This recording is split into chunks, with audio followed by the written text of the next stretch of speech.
নিচে যা, যা নিচে যা। এই দেখি আমার ছাগলকে, ও আমার সাথে থাকবে, ও আমার সাথে ঘুমাবে। এই মাহি আসো, এই ছাগল আসো। ঘরে নিয়ে যাচ্ছে। আসো। আমার পাগলা গুড়া রে কই মানুষ করে লইয়া যায়, ওই আমার পাগলা গুড়া রে। খাইবে না কলার মতো, খাইবে না কলার মতো, খাইবে না তুই? কলাইবে? কি ব্যাপার, বাসার মধ্যে আবার ছাগল নিয়ে আসছেন? আপনাকে না বলছি বাসার মধ্যে যেন ছাগল না আসে। ওকে এখনই বাইরে দিয়ে আসেন, যান বাইরে দিয়ে আসেন। আমার পাগলা গুড়া রে। এই যে আপনার কথা কি কানে যায় না? এটা এখনই বাইরে নিয়ে যান।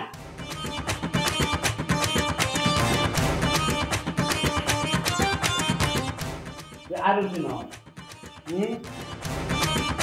আমার পাগলা গুড়া রে, এই বাড়ির সবাই তোর মতো মারা। বাবা, তুমি তোমার জামাইকে কিছু বলবা? মানে বাসার মধ্যে এগুলো কি শুরু করছে? বসতে বানাই ফেলছে পুরো এই বাসাটাকে। প্রায় এই কথা তুই আমাকে বলছিস কেন? তোর মাকে বলতে পারছিস না? আমাকে কি বলবে? মনে প্ল্যান করে জামাই আমি আনছি, ছাগল আমি আনছি, মেয়ে বিয়ে আমি দিছি। অবশ্যই তুমি দিছো। কেন? আমি বলছি না মেয়েকে একটু দেখে রাখবা, মেয়ে বড় হচ্ছে, তুমি ওর সাথে সাথে সবসময় স্কুল কলেজে যাবা। গেছো কোন দিন?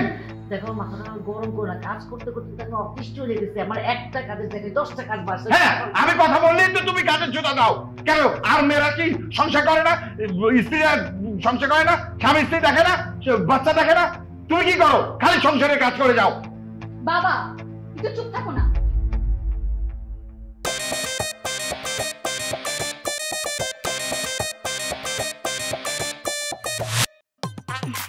আরে কি হয়েছে?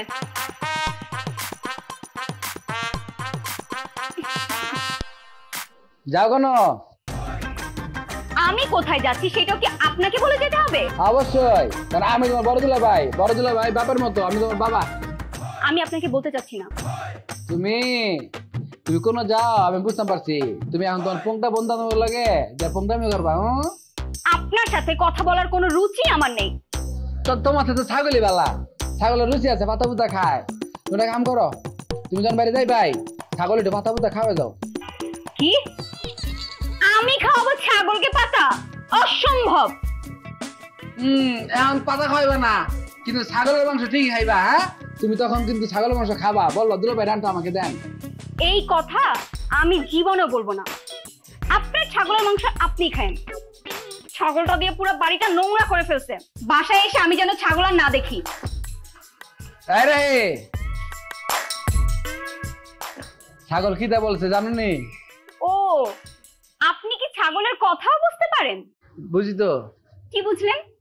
ছাগল বলছে, এই তুই বলছিস না, এই তুই বলছিস নি? ও বলছে যে তোমার সাথে যে ছেলের বিয়ে হবে ও বিয়ে করবে, কিন্তু বিয়ের পরে তোমাকে অসহ্য।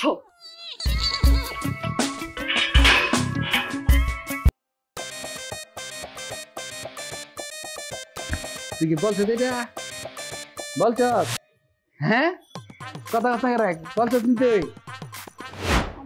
আমার ভাবতেই অবাক লাগছে, তুই আমার মেয়ে হয়ে এরকম একটা আনকালচার ছেলের সাথে পালিয়ে গিয়ে বিয়ে করলি। ছি ছি ছি ছি। বাবা, ওই এরকম একটা কাজ করার আগে আমাদেরকে বলছিলে একবারও? বলছিলাম তো তোমাদেরকে, তোমরাই তো একবারও দেখার প্রয়োজন মনে করলা না। কি বললি তুই? এরকম একটা গ্রামের গাইয়া ভূতের সাথে আমি দেখা করব? ফেসবুকে কিভাবে তোকে পটিয়ে পাটিয়ে বিয়ে করে আমার মান সম্মান সব ধুলাই মিশাই দিছে। ঠিক আছে, তোমাদের যদি অনেক সমস্যা হয়ে থাকে আমরা এবার তার থাকবো না, আজকে আমরা চলে যাব। শেষ। তা থাকবে কেন? জীবনও তো বাপ মার সম্মানের দিকে তাকাও নাই, নিজের ইচ্ছায় গিয়ে বিয়ে করছো। ছোট মেয়েটাকে আমরা নিজেরা বিয়ে দিচ্ছি, এখন লোকজন আসবে, তুমি চলে যাবা, মেয়েটার মন ভেঙে যাবে, করবাই তো এটা। ও বুঝছি বুঝছি আম্মা, বুঝছি। শুধুমাত্র রাহির বিয়ের জন্য আমারে তুমি ডাকছো, নাহলে তুমি জীবনও আমার মনে করতে না। না, একদম ঠিক, তুই যেটা ভেবেছিস সেটাই ঠিক। সুস্থ একটা অসভ্য ছেলে, ওর কত বড় সাহস ও তোর গায়ে হাত তুলে। আব্বা আমি তো কইলাম আমার অভ্যাস হয়ে গেছে, তোমরা এগুলো নিয়ে মাথা ঘামায়ো না। এক চুপ থাক। আচার আচরণ কথাবার্তা সব বদলাই গেছে, মনে হয় না যে আমাদের মেয়ে। হ্যাঁ একদম ঠিক কইছো তুমি, একদম ঠিক। শুনো, একটা মেয়ের যখন বিয়ে হয় একটা মেয়ে যখন মেয়ে থেকে স্ত্রী হয় তখন তার স্বামীর সুখই তার নিজের সুখ। আমার স্বামী খুশি তো আমি খুশি। আব্বা ও যাই করুক, ওর মন অনেক ভালো আব্বা, অনেক ভালো। এই চুপ কর।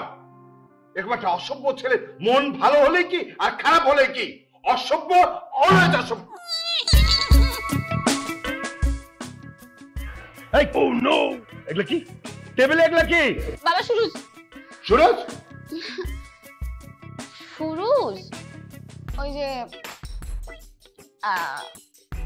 নাস্তা করতেছিল, অনেক মজা করে নাস্তা করতেছিল, তখন ওর পাশে একটা ছাগল ছিল, ওই যে ছাগলটা মনে হয়